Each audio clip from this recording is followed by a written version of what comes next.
Parmenas Radio presenta Biblioteca Jurídica con el Dr. Miguel Ángel Ortiz.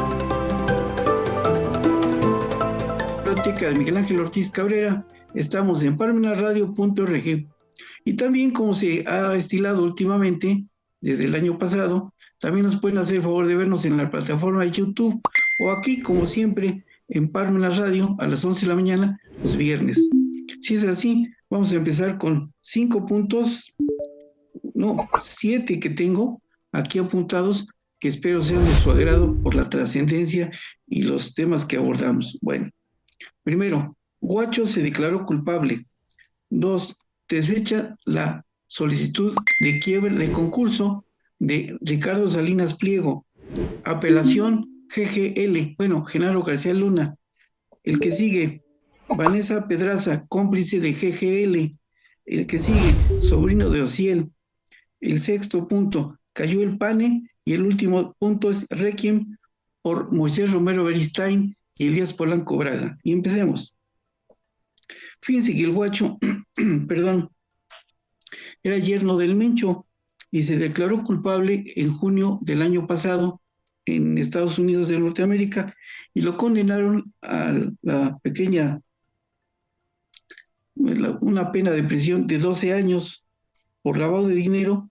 Él estaba casado con la hija del Mencho. Lo importante de esto es advertir los beneficios que tiene la institución del plea bargaining. Y lo podemos encontrar aquí en la página 101 del libro Justicia Convenida del doctor Eduardo Polanco. Aquí está, y este libro. Pero también lo podemos encontrar en el nuevo diccionario del doctor Elías Polanco Braga en la página 79. Y ahorita les digo lo que pasó con el doctor Polanco. Página 79.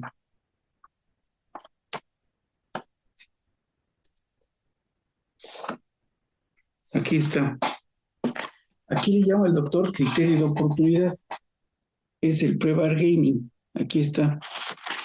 Allá le llaman así plea bargaining y resulta que por haber revelado datos que hicieron posible la aprehensión de otras personas, por eso tuvo el beneficio de que fuese condenado a 12 años de prisión.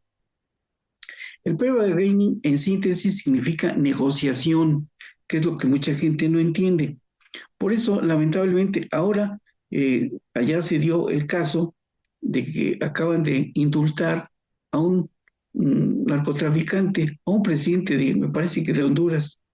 Hay que tener mucho cuidado porque este señor Donald Trump está tan desquiciado mentalmente que en un arranque de esas locuras que tiene, pudiera indultar al señor Genaro García Luna, y eso va a ser tragedia, trágico para nuestro país, por las complicaciones que tiene. Pero bueno, vamos a esperar, no nos adelantemos, pero ese es lo que sucedió con el Guacho.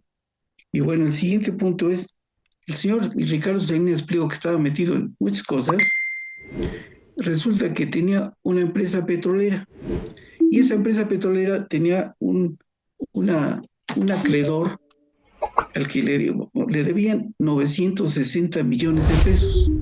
Entonces se le hizo fácil acudir al procedimiento de concurso mercantil. Ese juicio es un juicio muy especial. Es el único juicio que tiene 2 sentencias en primera instancia. O sea, primero voy a dar una pequeña explicación de lo que es un concurso mercantil para que veamos la trascendencia. Miren, por ejemplo, este señor cuando hace la solicitud de la empresa, se llama así, una solicitud de la empresa, pero un acreedor también puede demandar el concurso mercantil de la empresa. En este caso, el señor Salinas Pliego, sus apoderados, su empresa, acudió a la solicitud de concurso mercantil. Para que opere el concurso mercantil, tienen que ser 2 o más acreedores. Como no lo justificó y nada más había un acreedor, se desechó. Ahora, ¿qué puede pasar contra ese desechamiento? Fíjense bien, porque eso solamente lo he aprendido en el litigio, no en los libros. Bueno, ¿por qué? Contra el auto que desecha la solicitud de concurso mercantil es recurrible en revocación. Lo comento porque en una ocasión, en un curso que tomé de una persona que era versada en la materia, le hice esta pregunta y él me dijo, ¿apelación? No. La que es apelable es la sentencia que declara el concurso mercantil, pero eso tiene su trámite. Por ejemplo, se presenta la solicitud, se admite, se gira un oficio al Instituto Federal de Especialistas en Concursos Mercantiles, que ahora depende del Tribunal de Disciplina Judicial.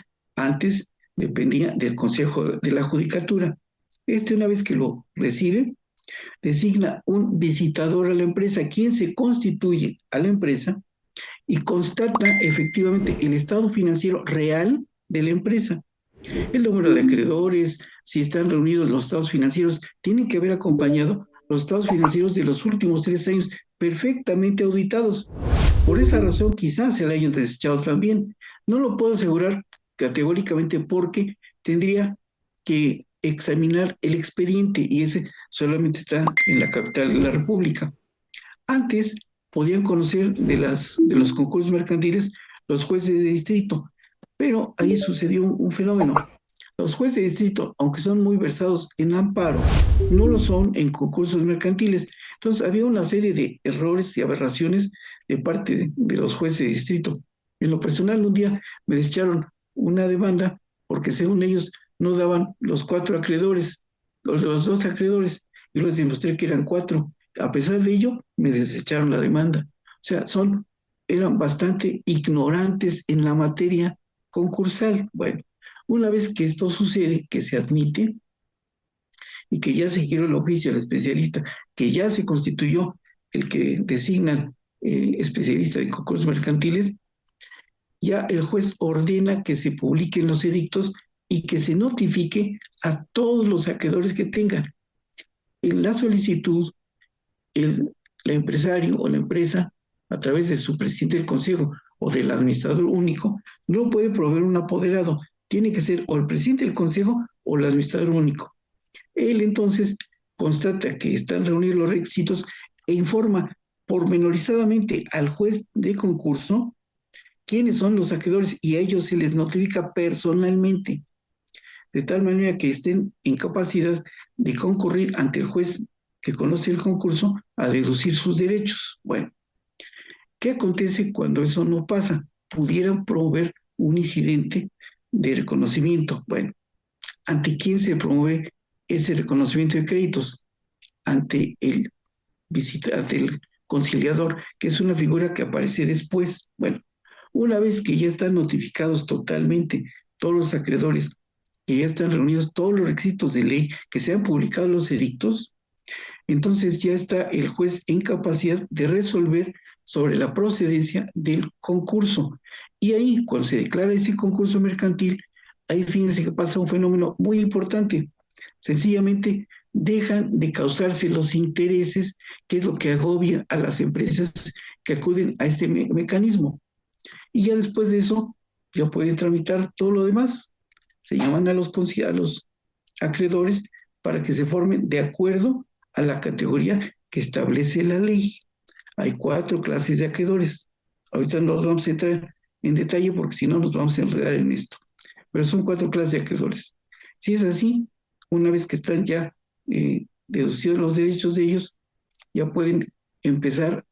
¿Cuál es la función de la segunda institución, que es el visitador, que después ya asume la calidad de conciliador? Él llama a todos los acreedores para que reduzcan sus pretensiones, incluyendo al fisco,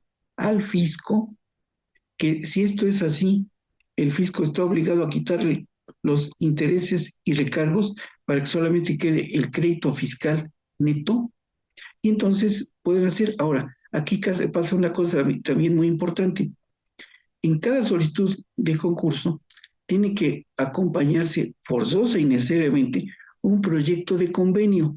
Ese proyecto de convenio, si están de acuerdo todos los acreedores, si reducen todas sus pretensiones, con eso se concluye el concurso. Si no están de acuerdo, entonces entran a la etapa de conciliación y ante el conciliador se reducen sus derechos. No vaya a pasar como una ocasión en un juzgado Nos tiene en un unitario, ahora tribunal, un colegiado de apelación, donde llegué al juzgado y el secretario me dice, oiga, ¿me recomienda usted un libro de concursos? Y se lo llevé, este, porque él me planteó el problema que había un acreedor que estaba tratando de deducir sus derechos ante el tribunal colegiado. Lo tiene que desechar porque no es el mecanismo que establece la ley. Para eso nació la institución del conciliador y ante él, ahí, ante él, se tienen que deducir esos derechos. Voy a volver a mostrar el libro para que no quede duda. Es este, del maestro Eduardo Castillo Lara, que es el concurso mercantil y su proceso. Tengo respecto de esta materia 23 libros aquí atrás. Este que les muestro es el mejor de todos. Bueno, una vez que ya se deducen los derechos, estamos pasándonos en velocidad rapidísima. Bueno, si ya la empresa es inviable, o sea que ya no tenga futuro, entonces se cae en la etapa de quiebra. ¿Qué es el fenómeno de quiebra? Sencillamente volver los activos en liquidez, o sea, en cantidad líquida, de tal manera que conforme una cuota de dividendos se le pueda pagar a todos los acreedores en la forma que la propia ley establece. Eso es algo muy, muy delicado. Puede ser la misma persona que haya fluido como visitador, como conciliador y como síndico, pero puede ser una persona distinta. Este nombramiento es el que hace el Instituto Federal de Especialistas en Concursos Mercantiles. Insisto, y después de que se resuelve ese reconocimiento de créditos ante el conciliador, esa sentencia que él le informa al juez y el juez ya resuelve en forma definitiva ese reconocimiento de créditos, esa sentencia es así, es apelable en ambos efectos, no la primera. La sentencia que declara el concurso sí es apelable en efecto devolutivo. Esta última es apelable en ambos efectos. Bueno, si esto es así, vamos a pasar al siguiente punto para no distraernos mucho. Fíjense que escuché una noticia que refería a la defensa del señor Genaro García Luna, que él había hecho valer el recurso de apelación contra la sentencia definitiva que había pronunciado el juez de Nueva York. Esto es correcto, es válido, es adecuado y es procedente el recurso de apelación en términos del artículo 100, más bien de la página 197 que tengo acá, este libro. Aquí está, apelación, y este es el libro, Introducción al Derecho de Estados Unidos. Este libro, como ya lo he comentado en alguna ocasión, resulta que vino a dar una conferencia el doctor Guillermo Flores Margadán a esa universidad que está al final de la recta, cuyo nombre no quisiera recordar. Y entonces el doctor Romero Einstein me dijo, pídele al doctor Flores Margadán que nos recomiende un libro, porque aquí se da, me dijo él, esa materia, Derecho de los Estados Unidos. Entonces el doctor Flores Margadán nos recomendó este libro, Introducción al Derecho de los Estados Unidos, de Peter Hay, Butterworth Publishers. El punto fue aquí que no conocían en todo el país esa editorial, y él me dijo, consíguelo. Como no lo conocían aquí ni las grandes editoriales, ni las empresas que se dedican a vender libros, ni el sótano, ni el Gandhi, entonces lo pedí a una amiga mía de Estados Unidos. Ella lo consiguió, lo pidió en Los Ángeles, se lo mandaron en Nueva York y me lo reenvió. Nos costó $40, que me dio el doctor Romero sus $40, los $40 de la universidad, los 40 míos. Ahora ya lo pueden encontrar en internet y gratis. Aquí está, aquí está. Y por eso es admisible el recurso que propuso el señor GGL. Bueno, el siguiente punto que quería comentarles a ustedes es que detuvieron a la señora Vanessa Pedraza. Ella es la cómplice del señor GGL y está en el organigrama del señor, del señor de la muerte. Aquí está. En este organigrama, fíjense que aquí está, aquí está María Vanessa Pedraza Madrid. Aquí está. Es este. esta señora va a pasar un buen tiempo en los juzgados que la reclaman porque está recluida, está en un reclusorio femenil en Cuernavaca a disposición de las autoridades y está acusada, era una blanca paloma, está acusada de secuestro, delincuencia organizada y algunos otros. Entonces, va a tardar un buen tiempo a la sombra con cargo al Estado. Bueno, el siguiente punto que les quería comentar es que cayó el sobrino del señor Osiel Cárdenas. Y bueno, fíjense que hace tiempo, hace años, escribió un artículo que se llama Los paradigmas punitivos se copian. ¿Por qué digo esto? Porque resulta que hay que leer este libro, Osiel y tragedia de un capo, para ver cómo operaba ese cártel, que era el cártel del Golfo. Y aquí explican cómo operaba el señor Osiel Cárdenas. Y bueno, cuando él fue detenido y se envió a la Unión Americana, cumplió su condena y ahora lo regresaron. Ahora está a disposición de las autoridades mexicanas, pero también está cumpliendo las condenas por los procesos que aquí le habían abierto. Y ahora que ya cayó su sobrino, pues va a estar también igual en las mismas condiciones, no sé en dónde esté recluido, pero va a seguir las mismas reglas de su tío. Aquí está el libro. Para entender cómo operaba ese cártel, hay que leer este libro. Bueno, el siguiente punto que les quería comentar es el siguiente. Cayó el PANE, jefe de plaza y era seguidor de Iván Archibaldo, hijo de Joaquín Guzmán Loera. Para comprender cómo ha evolucionado el cártel de Sinaloa, hay que leer al señor Diego Osorno y este libro, El cártel de Sinaloa, que está muy bien documentado, está muy bien elaborado el libro y tiene cosas muy interesantes que cuando yo lo leí me quedé con el ojo perplejo, cuadrado. Pero bueno, así actuaban ellos y lo siguen haciendo, a ciencia y paciencia del gobierno. Bueno, el siguiente punto que les quería comentar es el hecho de que en los últimos 15 días fallecieron dos grandes pilares del derecho a nivel nacional. Y por ello hago el requiem para el doctor Moisés Romero Beristain y para el doctor Elías Polanco Braga. Al doctor Romero Beristain, debo decirles a ustedes que era un amigo incomparable, incondicional. Yo lo conocí por ahí de 1980 por medio de un amigo, un común amigo nuestro, el señor Gustavo López Telles, que era diligenciario del juzgado primero de lo civil. Y con él me unían dos cosas, la afición por los caballos y la pasión por el derecho. Tan es así que aquí tengo su tesis doctoral, aquí está, de la Universidad Nacional Autónoma de México, y la guardo con mucho gusto aquí, inclusive vean la dedicatoria. Se las voy a leer en recuerdo de mi gran, extraordinario amigo. Dice, al señor doctor Miguel Ángel Ortiz Cabrera, a mi compañero quien cabalgó junto a mí en el Rocinante para la conquista del molino del saber. Con mi eterna gratitud, firma Moisés Romero, 23 de noviembre de 1999. Anécdotas tuvimos muchas. Él me decía, Miguel Ángel, con las veces que hemos ido a Tlaxcala, tú y yo, y a México, ya llegamos aquí a la luna.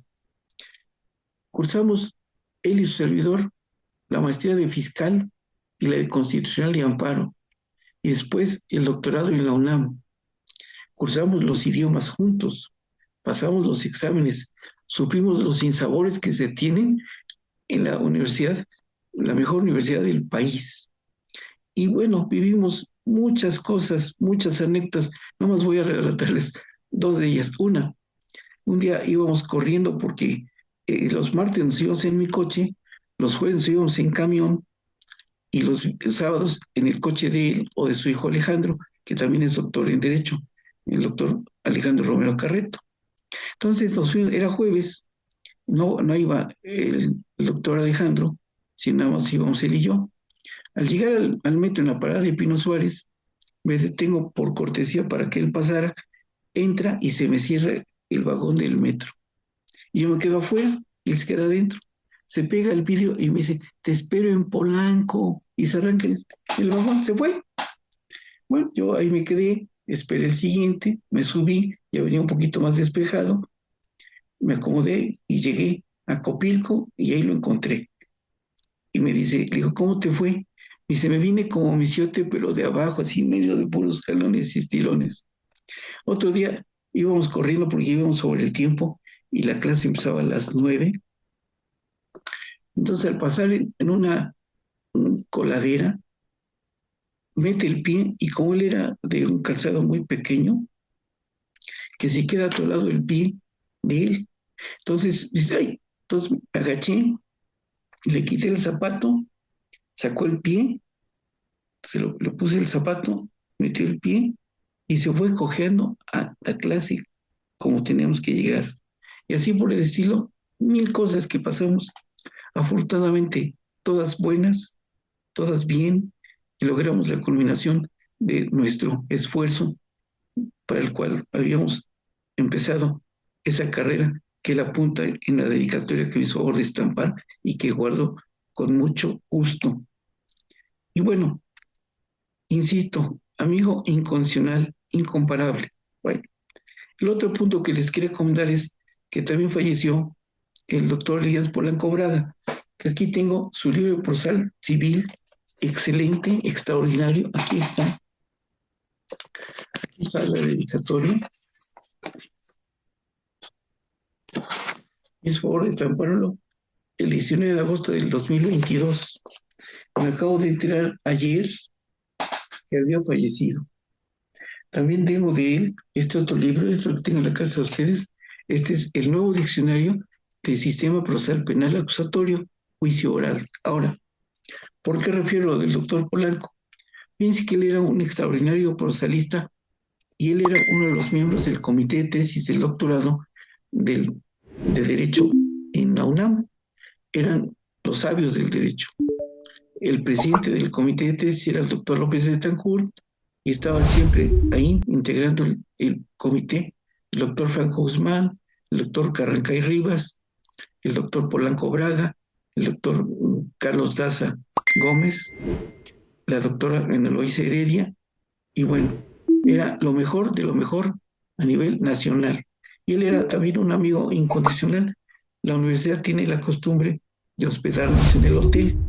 Y entonces salíamos de clase, el doctor Polanco y su servidor, él no traía coche, se venía en camión, entonces se iba conmigo al hotel, cenamos juntos, platicábamos cantidad de cosas, anécdotas también, y ahí me dedicó el libro, y bueno, lamento profundamente la partida de ambos.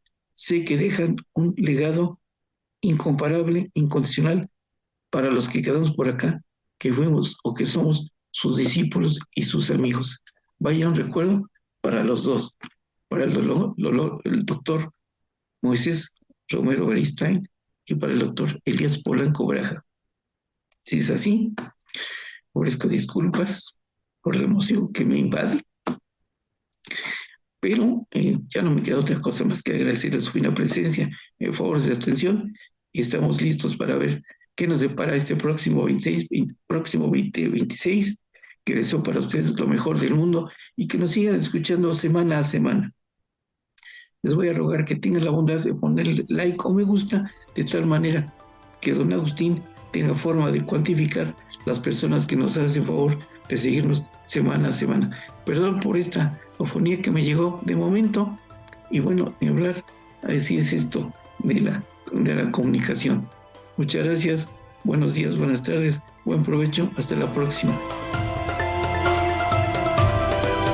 Radio presentó Biblioteca Jurídica con el doctor Miguel Ángel Ortiz.